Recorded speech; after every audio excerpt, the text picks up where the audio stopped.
नमस्कार मित्रांनो, आपण रोज जेवतो त्या ताटामध्ये किती न्यूट्रिशन्स असतात हे तुम्हाला माहिती आहे का?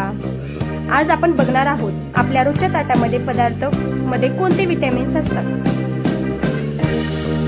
हे ताट आहे चपाती, भात, सोयाबीन मसाला, पालक पनीर, शिरा आणि पापड।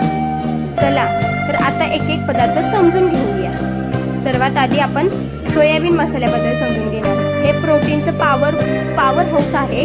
यामध्ये vitamin B complex, vitamin K, vitamin E असतात, म्हणून शरीर मजबूत आणि इम्युनिटी स्ट्रॉंग होते। दुसरा आपला घटक आहे पालक पनीर। आता बघूया palak paneer. पालकामध्ये vitamin A, C, के आणि आयर्न असतात। पालकामध्ये विटॅमिन B12, डी आणि कॅल्शियम म्हणजे हाडं आणि रक्त दोन्हीही स्ट्रॉंग करतो। भात आपल्याला एनर्जी देतो। विटॅमिन्स असतात B1, B3, B6। आता आपण चपाती बद्दल बघू। चपाती म्हणजे बॅलन्स्ड फूड। बी विटॅमिन्स असते आणि फायबर असते, डायजेशन साठी चांगली असते।